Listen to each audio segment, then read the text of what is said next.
Assalamualaikum warahmatullahi wabarakatuh. Kawan, sebelum Anda memulai aktivitas hari, kita ikuti kajian Syarat Hikmah Dialog Fajar.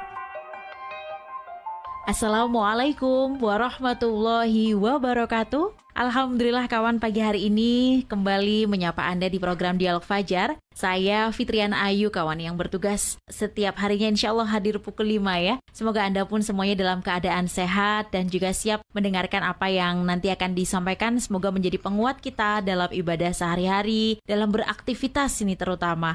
Pagi hari ini kita ketemu kembali dengan Ustadz Mim Saiful Hadi dari Pesantren Al-Quran Nurul Falah Surabaya. Assalamualaikum Ustadz Mim. Waalaikumsalam warahmatullahi wabarakatuh. Alhamdulillah, kabar sehat Ustadz? Alhamdulillah sehat, luar biasa. Semangat. Allahu Akbar. Allah Maha Besar. Masya Allah, semangatnya selalu menggebu Ustadz ya.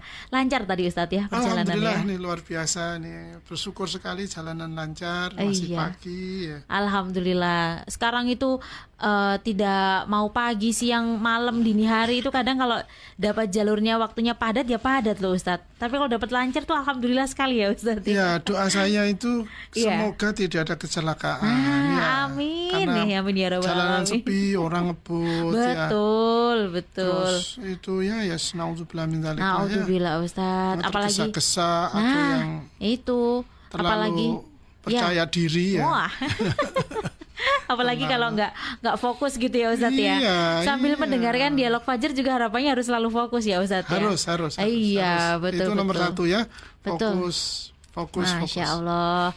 Nah itu kan juga berkah kenikmatan ya Ustadz. Iya benar. Apalagi kita sebagai manusia itu Ustadz dihidupkan oleh Allah itu sudah apa ya Ustadz? Sudah otomatis auto yang dibekali yang namanya nafas begitu ya Ustadz ya. Iya. Agama, bahkan akal juga. Tapi dalam perkembangan hidup itu kan ternyata ada orang yang sukses, ada yang gagal, ada yang masih harus berusaha. Nah, itu Ustadz, apakah ada nasihat tentang ini Ustadz? Monggo selengkapnya bersama Ustadz Mim Saiful Hadi. Baik, terima kasih Mbak Ayu, terima kasih kawan-kawan semuanya. Alhamdulillah. Wassalatu wassalamu ala Rasulillah Muhammad la nabiyya ba'dah. Allahumma salli wa sallim wa barik ala Sayyidina Muhammadin wa ala alihi wa sahbihi ajma'in, amma ba'du. Kawan-kawan yang dirahmati Allah, pagi hari ini ayo kita kembali terus bersyukur atas semua apapun yang telah Allah berikan kepada kita. Salawat dan salam tersanjung kepada junjungan kita, Nabi mulia, Nabi agung, kekasih yang terbaik, pemberi contoh yang paling sempurna, Rasulullah Muhammad SAW, beserta keluarga dan para sahabat semuanya. Ya benar Mbak Ayu, Allah menghidupkan kita, Allah melahirkan kita, maksudnya Allah menciptakan kita ya. Di dunia ini dilahirkan melalui rahim ibu kita masing-masing. Tentu tidak begitu saja. Kayak bal itu ibarat bola ditendang, wis apa jare bolanya kan? Tidak. Allah menciptakan manusia, Allah mengirim kita hidup di dunia. Kalau menurut ceritanya guru biologi saya itu waktu masih sekolah dulu kan, dari sekian ratusan juta atau miliar sel sperma itu kan hanya satu yang berhasil membuahi sel telur yang dimiliki atau yang ada di rahim ibu kita. Dari satu dari sekian miliar gitu, sel sperma. Tentu pilihan Allah ini bukan sembarangan atau bukan main-main dan tidak begitu saja. Apa yang sudah diberikan Allah kepada kita? Sesungguhnya setiap kita yang lahir, setiap kita yang hidup di dunia ini oleh Allah telah fitrahnya atau asalnya itu telah dibekali atau dimasukkan begitu saja kepada setiap manusia, yaitu 4 hal. Saya kutip ini sabda Rasulullah SAW, Bismillahirrahmanirrahim. Arba'atu jawahira fi jismi bani Adam. yuziluha arba'atu asya'a. Ada 4 macam permata, arba'atu jawahir. Jadi sesuatu yang sangat bermanfaat atau sangat besar nilainya atau sangat mahal taksirannya, yang di dalam hadis ini diibaratkan dengan jawahir, yaitu permata yang terdapat pada tubuh setiap manusia atau anak Adam. Tetapi, ada tetapinya Mbak Ayu, yuziluha, tetapi 4 permata yang telah Allah masukkan, Allah berikan kepada setiap manusia yang lahir di dunia ini akan sirna, akan hilang, akan sirna atau hilang dengan 4 hal pula. Akan 4 hal ini juga yang akan menghilangkan, merusak, bahkan sepertinya sudah tidak ada itu. Kekayaan-kekayaan yang sangat berharga, modalitas yang sangat potensial untuk memperoleh kehidupan yang bahagia. Yang pertama adalah amal jawahiru fal aqlu. Apa permata-permata itu? Yang pertama adalah al-aqlu, akal. Setiap manusia yang lahir di dunia ini, Allah telah memberinya akal. Allah telah memberi akal. Akalnya manusia nggak bisa dibandingkan dengan akal dari makhluk-makhluk yang lain. Walaupun makhluk yang lain diberi akal oleh Allah, tetapi akal yang disemayamkan dalam diri setiap manusia ini luar biasa, sungguh luar biasa. Tidak bisa, pokoknya nggak bisa dihitung. Mau kalau misalnya akal kita dicopot, diganti emas 1 gunung itu, pasti tidak ada yang mau. Kenapa? Masa akal bisa dihargai dengan emas walaupun walaupun 1 gunung. Buat apa? Dapat emas 1 gunung tidak punya akal. Nah kan gitu ya. Pasti lucu lah kalau ada orang mau. Nah itu pasti lucu. Yang kedua, wadin. Sesungguhnya manusia hidup di dunia ini apapun dimanapun dia itu pasti memiliki agama. Pasti.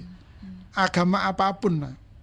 Agama apapun. Tetapi dalam konteks ini, agama ini adalah rasa berketuhanan, pasti.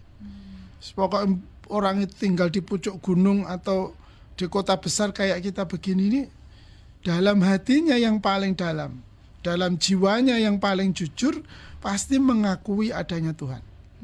Hanya mungkin karena pengetahuannya terbatas, budayanya yang masih terbelakang, sehingga cara pengungkapan rasa ketuhanannya saja yang berbeda-beda.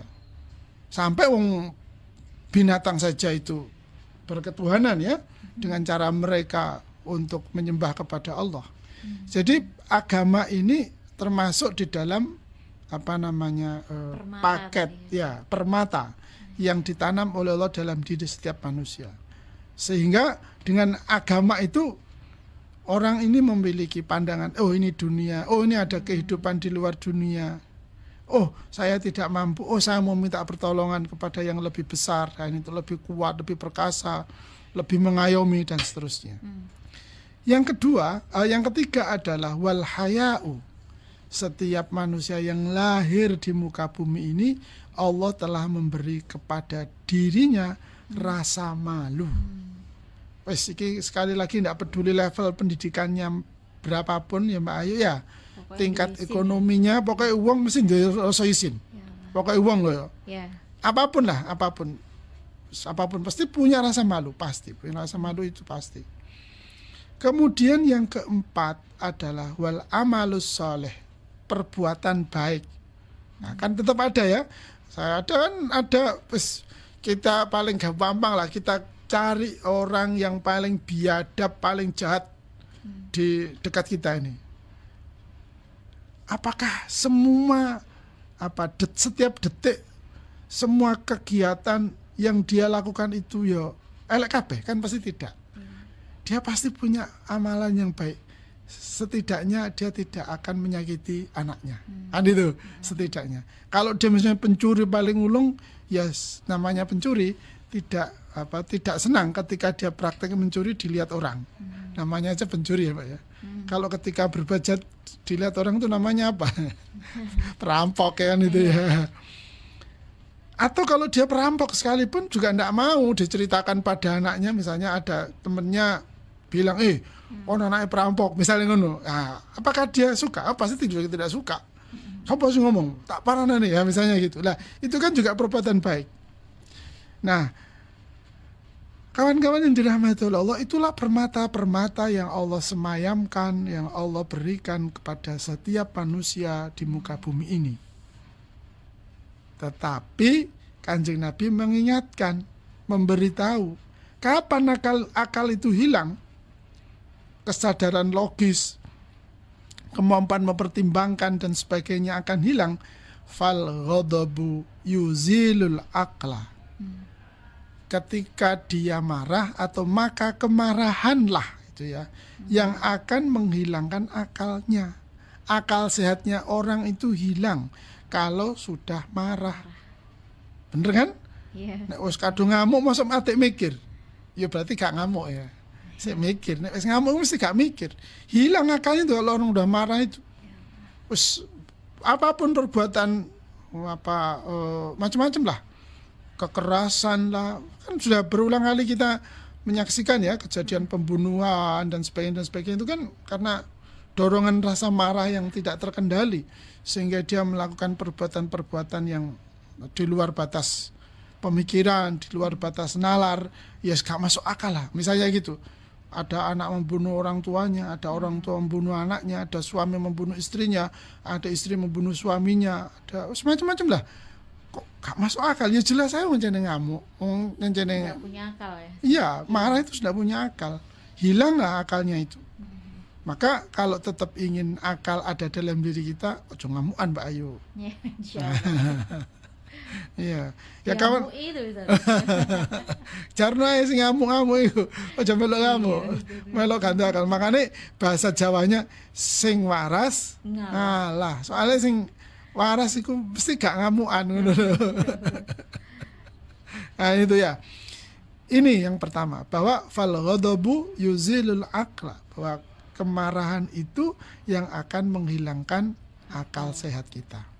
Yang kedua, wal hasadu yusiluddina. Kapan agama kita ini hilang dalam diri kita? Yaitu ketika ada perasaan hasud, iri, dengki, tidak senang kalau orang lain itu bahagia, gak terima nek tonggone iku seneng, gak terima nek koncone sukses itu ya. Wah itu pasti kemerungsung itu. Apa namanya? Kemerungsung itu bahasa Indonesianya apa ya? Ya pokoknya gelisah, terus gak terima. Mestinya bukan dia, aku ini. Nah kalau sudah begitu tuh yang ada dalam pikirannya itu terus bagaimana berusaha untuk mengalahkan, untuk menjerumuskan, untuk menyesatkan, untuk membelokkan, dan sebagainya. Pokoknya intinya dia itu harus kalah. Intinya dia itu harus susah itu ya. Ini sudah nggak ada agama kalau udah gitu itu. Walaupun dia mengaku ya beragama apa saja, kalau dia begitu yang dia lakukan, agamanya hilang begitu saja. Sirna, nggak ada bekasnya. Walaupun sekali lagi juga begitu, walaupun dia sudah misalnya belajar agama mondok lama atau ngaji suwe misalnya gitu ya Mbak Ayu ya.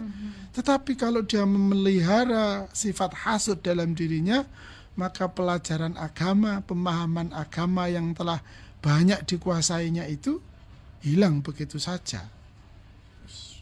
Katanya sih ngajak umroh, itu dikumpul beberapa orang, ayo umroh, uangnya dikumpulkan. Nah, ternyata nggak diajak umroh, uangnya diselewengkan untuk bersenang-senang. Kenapa? Ya karena dia ingin dilihat oleh saudaranya, tetangganya, atau publik, oleh masyarakat. Aku ini crazy rich misalnya gitu. Aku orang sukses kan gitu. Nah, perasaan-perasaan itulah, keinginan-keinginan, dorongan-dorongan seperti itulah yang akan menghilangkan agama. Sekali lagi walaupun dia mengerti, memahami ilmu agama. Nah, itu bahaya Mbak, itu bahaya sekali itu. Yang kedua, yang ketiga, wattama'u yuzilul haya. Yang ketiga adalah tamak itu yang akan menghilangkan rasa malu. Ya nek wis tamak rakus iku wis gak ono isin, Mbak, wis lapo sih mikir sikat ae wis apa penting oleh akeh penting itu ya. Ya ibaratnya kalau misalnya kan ini sudah ada ya kayak kalau kita belajar di sekolah itu belajar pengendalian diri kan ada sebuah penelitian misalnya itu orang yang mampu menahan diri itu bagaimana nanti kehidupan di masa depan, orang yang tidak bisa menahan diri atau orang yang tamak itu seperti apa. Sebetulnya sudah jelas semua. Sudah diajarkan. Tetapi karena dia memelihara tamak itu maka al-haya, rasa malu yang mestinya bisa mengendalikan dirinya, yang bisa menjaga kehormatan dirinya, yang bisa menjaga keseimbangan dalam kehidupan ini menjadi hilang semuanya. Hilang wis gak ono lagi, gak usah sisinan. Lapo sih? Sing penting. Nah gitu akhirnya. Gak usah sisinan lapo sih?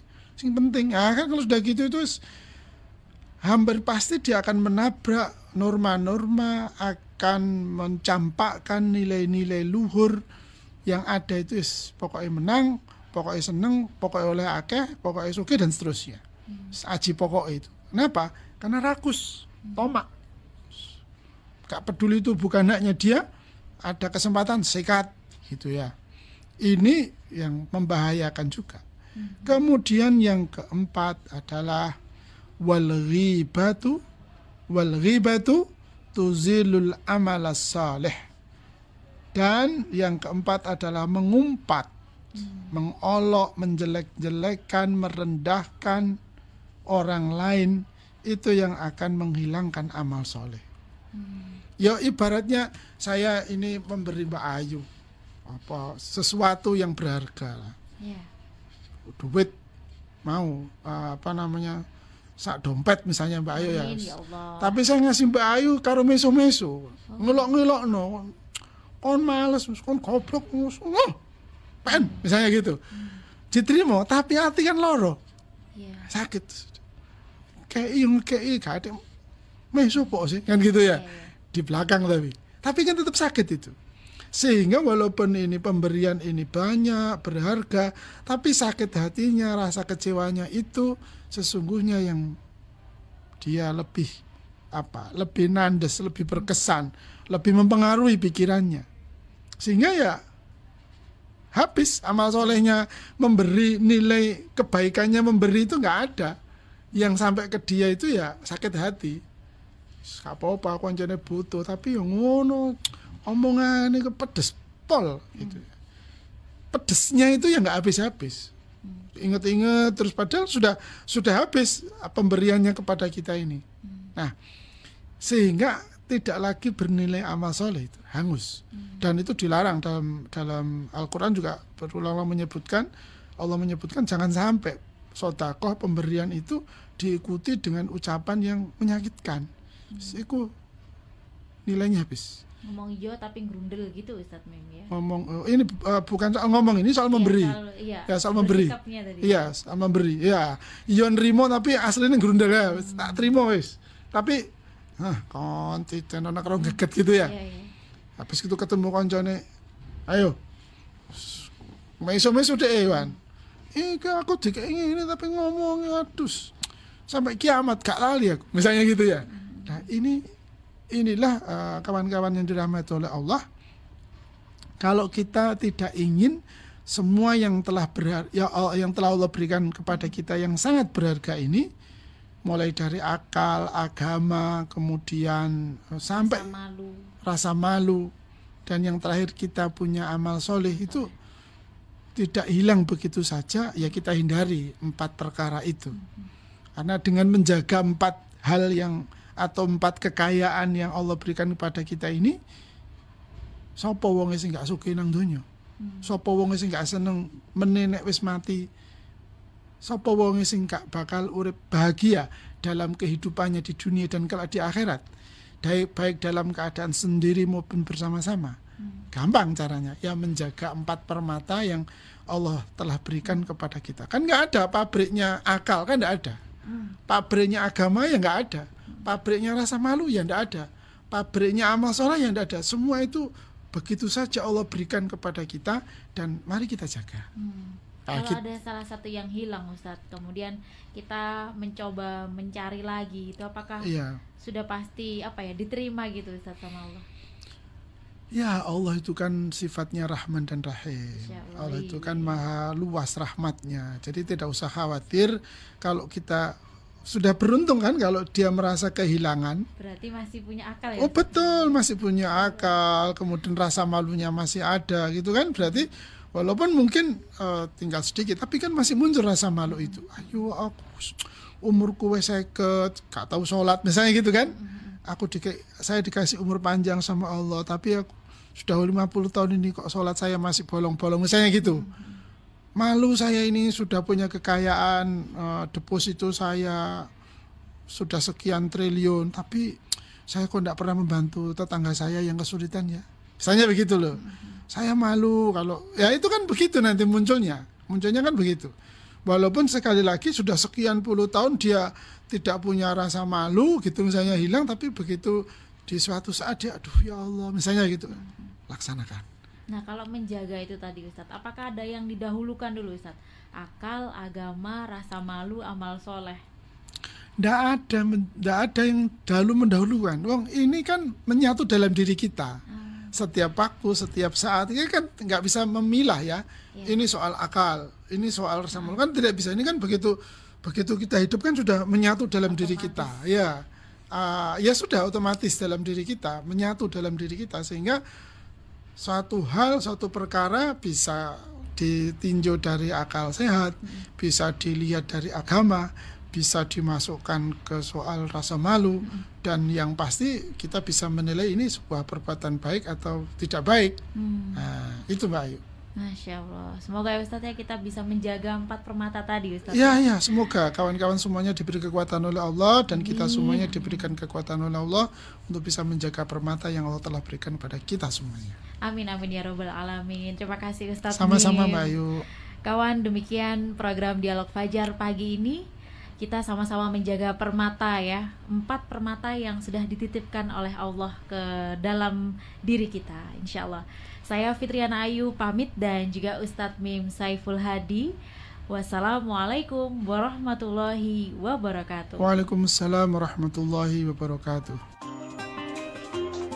Program Dialog Fajar yang baru Anda simak kerjasama Suara Surabaya dan Pesantren Al-Quran Nurul Falah Surabaya, lembaga dakwah yang amanah, profesional, dan berbasis Al-Quran. Pesantren Nurul Falah mencetak guru-guru Al-Quran dengan metode tilawati dan tahfidz Al-Quran. Informasi dan pemberian donasi hubungi 031 828 1278 atau nurulfalah.org.